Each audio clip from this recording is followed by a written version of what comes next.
di tengah-tengah kita, lebih utama dari segala sesuatu. Memberi dari kekurangan. Sebab mereka semua memberi dari kelimpahannya, tetapi janda ini memberi dari kekurangannya, semua yang ada padanya, yaitu seluruh nafkahnya. Markus 12 ayat 44. Sahabat Iktus yang dikasihi Tuhan, bagaimana tanggapan saudara mengenai lagu ini? Persembahan kami sedikit sekali, kiranya Tuhan terimalah dengan senang hati. Apakah ini berarti kita cukup memberikan persembahan dengan nilai yang sedikit dan itu yang berkenan kepada Tuhan? Melalui perenungan tentang pemberian persembahan seorang janda yang miskin, kita akan mengerti maksud Tuhan. Latar belakang Injil Markus 12 ayat 41 sampai 44, yaitu Yesus menyebutkan sejumlah hal yang membuktikan bahwa ahli Taurat mengerjakan sesuatu agar dilihat oleh orang lain. Tujuan Yesus di sini bukan untuk mengecam ahli Taurat, namun Dia mengingatkan murid-muridnya supaya mereka tidak mengikuti ajaran dan tingkah laku mereka, secara khusus dalam hal pemberian persembahan seperti dalam perikop ini. 1. Pemberian orang kaya. Memberi dapat diartikan menebarkan, membawa atau memasukkan. Sedangkan jumlah yang besar dalam bahasa Yunani berarti lebih banyak atau lebih besar dengan jenis yang bermacam-macam. Jadi, ayat 41 ini menunjukkan bahwa persembahan yang diberikan oleh orang-orang kaya di Bait Allah lebih banyak daripada persembahan yang lain, bahkan mereka memberi persembahan yang bermacam-macam. Kelimpahan dalam bahasa Yunani berarti berlebihan, berkelebihan, berlimpah-limpah. Pengertian lain dari kelimpahan menunjukkan keadaan harta milik yang lebih dari cukup. Jadi, orang-orang kaya memberikan hanya sebagian kecil dari harta milik mereka yang berlimpah. Mereka masih mempunyai uang lebih dan memberikan sebagian kecil saja dari uang mereka yang banyak itu. 2. Pemberian janda miskin. Pada ayat 42 ini, Yesus menjelaskan bahwa janda miskin memberikan persembahan hanya 2 peser dan uang logam disebut dengan lepton, yang secara harfiah bermakna logam yang tipis. Di antara semua logam yang ada, inilah yang terkecil. Meskipun demikian, Yesus berkata bahwa persembahan janda tersebut yang sangat kecil itu justru lebih besar daripada semua persembahan yang lain.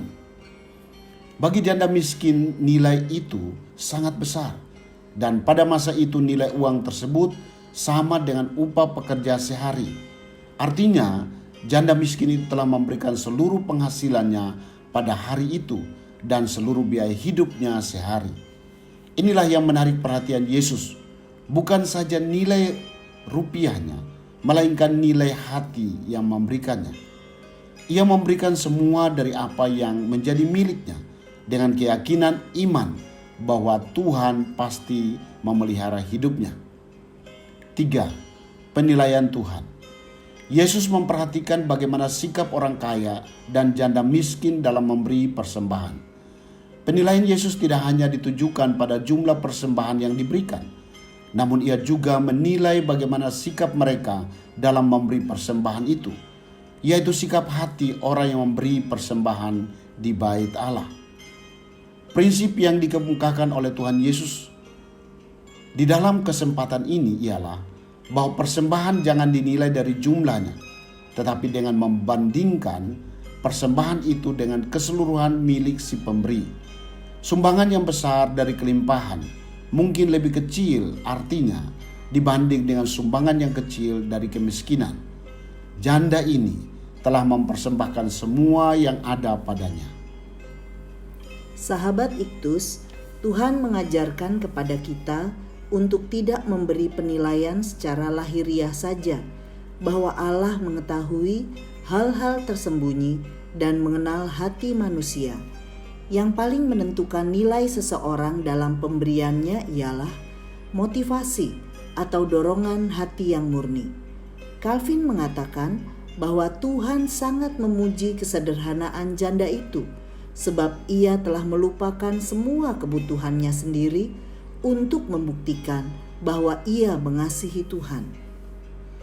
Saya akan memberi persembahan dengan mata yang tertuju kepada Tuhan. Artinya bukan untuk dilihat oleh orang lain, tetapi untuk kemuliaan Tuhan. Saya akan meningkatkan standar pemberian saya. Bahkan apa yang menjadi milik saya sekarang, semuanya adalah milik Tuhan.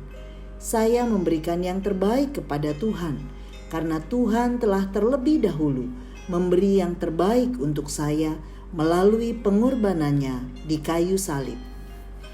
Sahabat Iktus yang dikasihi Tuhan, apakah saya memberikan persembahan hanya sedikit saja dari semua berkat yang telah saya terima? Apakah saya sudah memberikan persembahan yang terbaik sebagai bentuk kasih saya kepada Tuhan? Apa yang menjadi penilaian Tuhan untuk setiap persembahan yang saya berikan kepadanya? Tuhan Yesus, bukan apa yang menjadi penilaian orang yang mengendalikan hidup saya, melainkan bagaimana penilaianmu. Karena itu, saya akan melakukan segala sesuatu, termasuk memberikan persembahan dengan hati saya untuk menyenangkan hatimu. Apa yang saya berikan kepadamu belum seberapa bila dibandingkan pemberian dirimu bagi keselamatan jiwaku. Amin. Bertambahnya pendapatan tidak hanya meningkatkan standar hidup, tetapi standar memberi. Kristus ada di tengah-tengah kita, lebih utama dari segala sesuatu. Kristuslah yang harus ku beritakan hingga datangmu Kristus.